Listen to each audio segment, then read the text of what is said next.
We are, as a people, inherently and historically opposed to secret society, opposed to secret oaths, opposed to secret proceedings, secret proceedings. No official of my administration, whether his rank is high or low, should interpret my words here tonight as an excuse to censor the news, to stifle dissent, to cover up our mistakes, or to withhold from the press and the public the facts they deserve to know.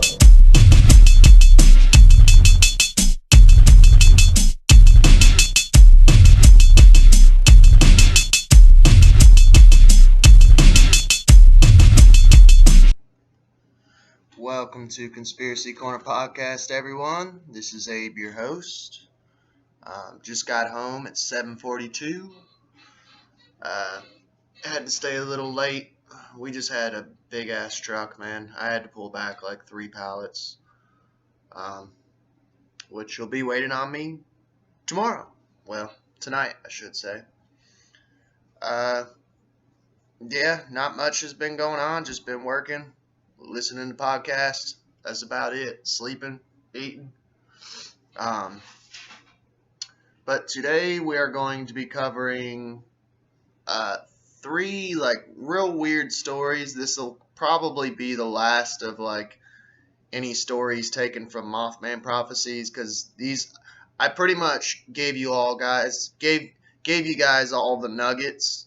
I will, if you guys want, because some of these podcasts are like little mini series. I can start a playlist, so I'll title it John A. Keel podcast, and that way you guys can check and see if you missed any episodes. But it'll all be Mothman prophecy related stories, and an interview with John A. Keel. Some interesting stuff if you like that subject, and you might have missed an episode here or there because notifications. I'm sure people don't get all the notifications, But that's about it. We'll get started. Did you ever hear of anyone, especially an Air Force officer, trying to drink Jell-O? Mrs. Ralph Butler of Owatonna, Minnesota asked. Well, that's what he did. He acted like he had never seen any before. He picked up the bowl and tried to drink it. I had to show him how to eat it with a spoon. Mrs. Butler was describing the man who had visited her in May 1967 following a flurry of UFO sightings in Owatonna. He said he was Major Richard French of the United States Air Force, although he was dressed in civilian clothes and was driving a white Mustang. His neat gray suit and everything else he was wearing appeared to be brand new. Even the soles of his shoes were unscuffed, unwalked upon. He was about 5 feet 9 inches tall, with an olive complexion and pointed face. Yeah, with these strange encounters, especially one of the last episodes that I did, it was episode The Mysterious Mountain Misery. That's which one it was. It was all about, you'll notice a trend of they have olive colored skin and sharp, pointed faces. His hair was dark and very long, too long for an Air Force officer, Mrs. Butler thought. Unlike Jack Brown, Major French was a fluent conversationalist and seemed perfectly normal until he complained about his stomach bothering him. When Mrs. Butler offered him the Jell-O, she suspected for the first time that something was out of kilter. Richard French was an imposter, one of the many wandering around the United States in 1967. For years, these characters had caused acute paranoia among the flying saucer enthusiasts, convincing them that the Air Force was investigating them. silencing witnesses, and indulging in all kinds of unsavory activities, including murder. When I first began collecting such reports, I was naturally suspicious of the people making such reports. And this is John Keel, by the way. It all seemed like a massive put on, but gradually it became apparent that the same minute details were turning up in widely separated cases, and none of these details had been published anywhere, not even in the little newsletters of the UFO cultist. There was somebody out there, all right.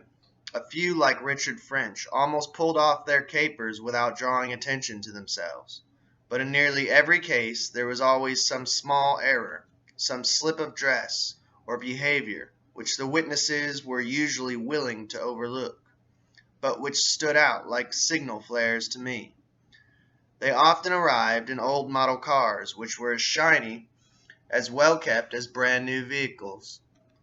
Sometimes they slipped up in their dress, wearing clothes that were out of fashion, or even more perturbing, would not come into fashion until years later. Those who posed as military officers obviously had no knowledge of military procedure or basic military jargon. If they had occasion to pull out a wallet or notebook, it would be brand new. Although most men carry beat-up old wallets and notebooks quickly gain a worn look. Finally, like the fairies of old, they often collected souvenirs from the witnesses, delighted, walking away with an old magazine, a pen, or small or expendable object. What troubled me most was the fact that the mystery men and women often matched the descriptions given to me by contactees who claimed to have seen a UFO land and had glimpsed or conversed with their pilots with either pointed features or oriental countenances, dusky skin, and unusually long fingers. So that was a strange encounter. A dude drinking Jello from a straw. Alright, so here we have another strange account.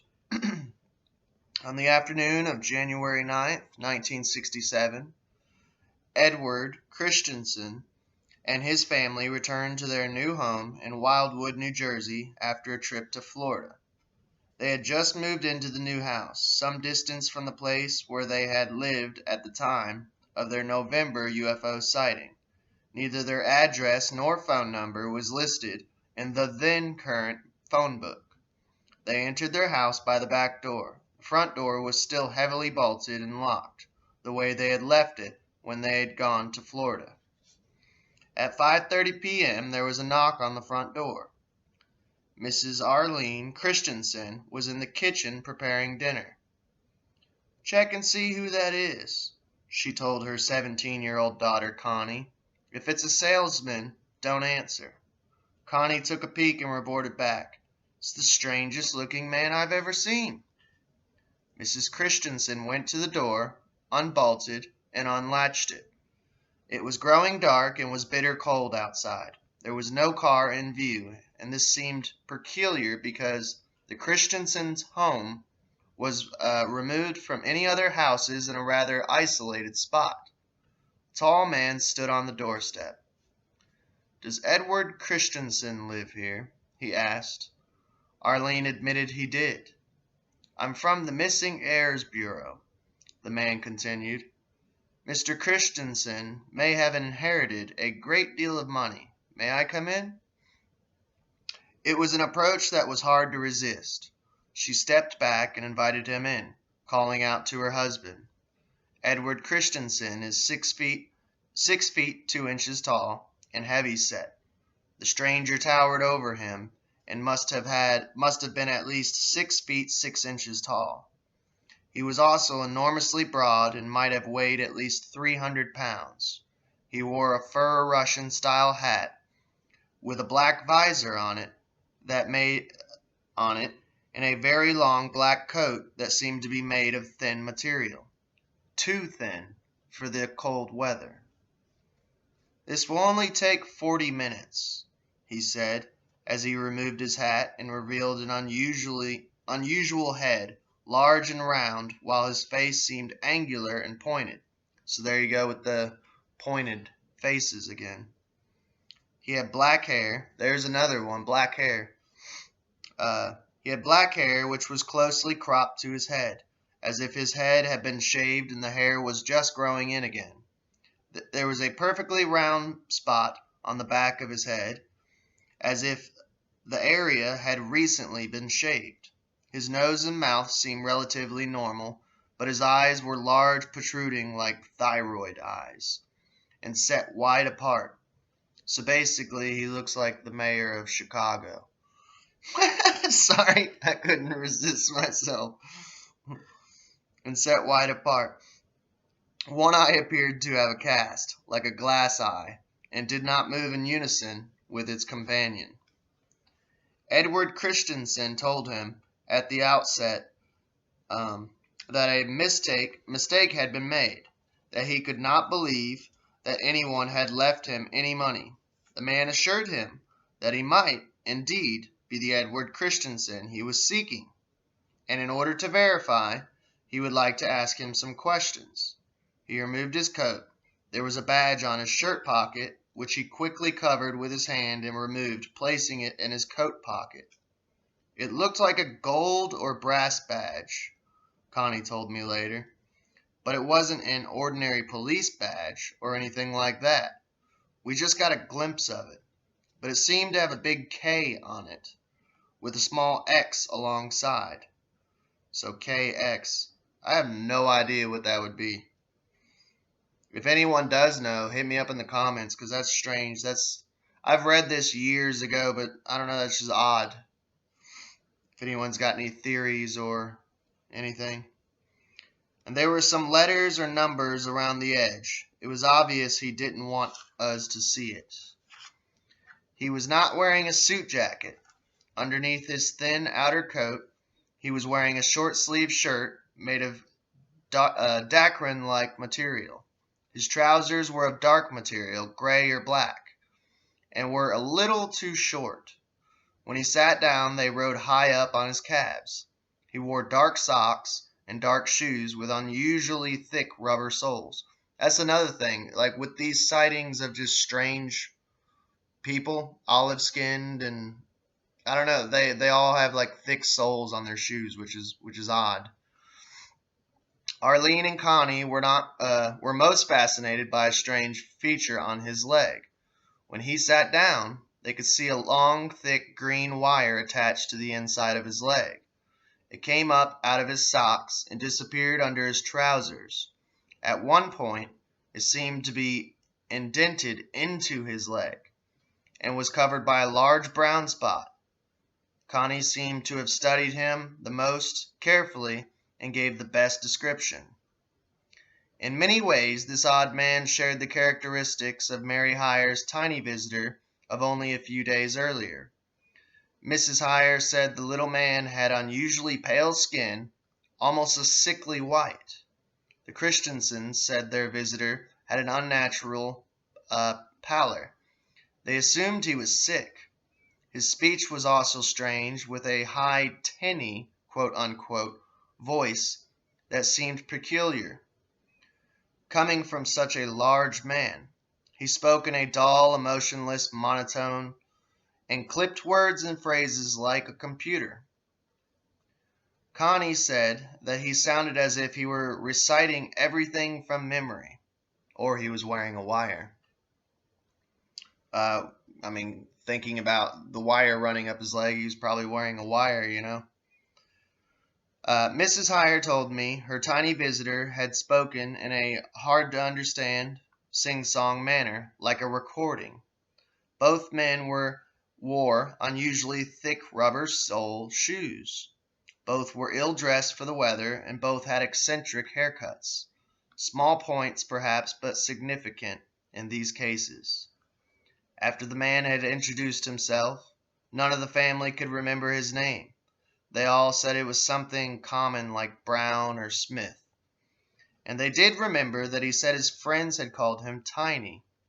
The family dog Gigi snarled and barked at him. He spoke to the dog and calmed it. When Tiny had seated himself, Mrs. Christensen told him that they were about to eat and asked him if he wanted to join them. He replied that he was on a diet, but that he would like a glass of water in about 10 minutes.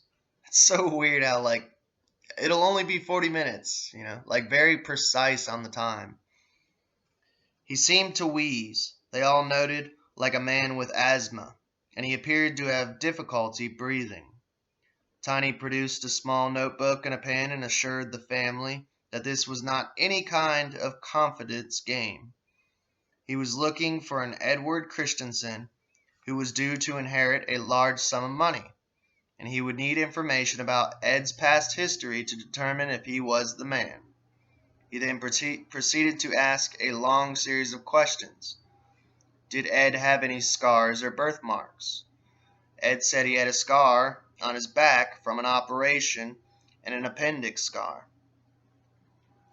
Tiny asked for every detail, the length, width, the exact position of those scars.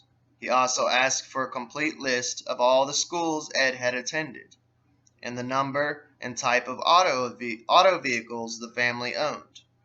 At one point, he asked the couple if they were willing to fly to any place in the United States to collect the inheritance, explaining that they would have to be present when the will was read. Ed and Arlene agreed that they could make themselves available for such a trip. According to Connie, Tiny's face gradually grew redder and redder as he talked. After a few minutes, he turned to her and asked, "May I have that glass of water now?" She fetched the water for him, and he took out a large yellow capsule, which he gulped down. He returned to normal after taking it. That's weird. Tiny mentioned 3 specific names and asked Ed if he recognized any of them. He did not, and later, he was able to remember only one of them, Roy Stevens. Connie said she thought another of the names was Taylor, but she wasn't sure. At this time, Ed did not know about Gwendolyn Martino's Gwen Stevens, wrong numbers in December, nor had Gwen heard about Tiny and the 3 names until I interviewed the family in late February 1967. When we had started out by discussing their UFO sighting in November. Then I began to ask my routine far-out questions. This is John Keel now. When I asked them if they had received any unusual visitors after their sighting, they looked at each other with the shock of recognition. I separated them and interviewed each member of the family individually. All of their statements coincided exactly. Since 5 witnesses were involved, Mr. and Mrs. Christensen and their 3 children, all above average intelligence and very observant, I regarded this as an outstanding M.I.B type Men in Black report. I did not publish it until 2 years later, withholding the details to preclude possible hoaxes. Tiny concluded his interview less than an hour after he arrived. It was probably precisely 40 minutes, just as he promised. He donned his hat and coat and told Ed he would be notified by mail within 10 days. Arlene was in the kitchen when he left. She decided that she was going to watch him and see where he went. She stepped out of the kitchen door and stood in the dark watching the big man as he walked toward the road. His shoes squished loudly as he walked, she noted. When he reached the road, he made a gesture with his hand, and a black 1963 Cadillac drove through the trees and pulled up. It was driving in the pitch dark, and its headlights out, so she couldn't see the driver. Tiny climbed into the car, and it drove away, its headlights still out. The next morning, Ed was alone in the house when the phone rang. A female voice explained she was calling about the missing heir interview. "We've located the Edward Christensen we're looking for in California," she explained. Ed said that he felt sure he wasn't the right one, thanked her, and hung up. When he told his family about the call, they all dismissed the incident from their minds until my interview with them. The wire running up the leg is one feature I have been unable to fit into my research and other M.I.B cases. It has never been repeated. Was Tiny wearing electric socks? Or was he a wired android operated by remote control? As for his badge, I suspect that the K was really the Greek letter sigma, and it's like a sideways M is what it shows. I don't know what sigma that is, which has turned up repeatedly in other U.F.O cases, and is often used by scientists to express the strange or unknown. So I don't know, guys. What do you think of that? I did have a request to.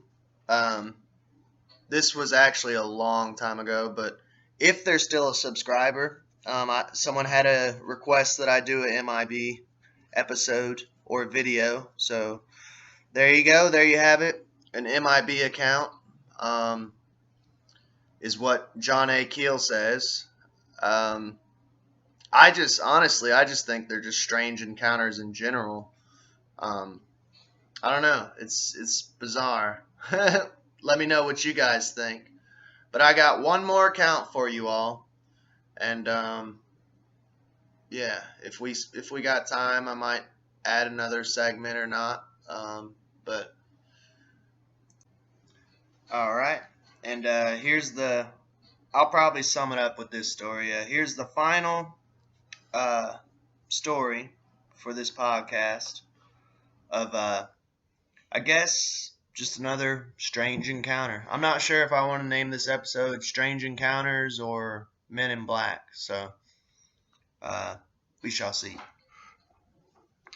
Mrs. Mary Hire entertained the first of her long string of peculiar visitors early in January 1967. She was working late in her office opposite the country courthouse when her door opened and a very small man entered.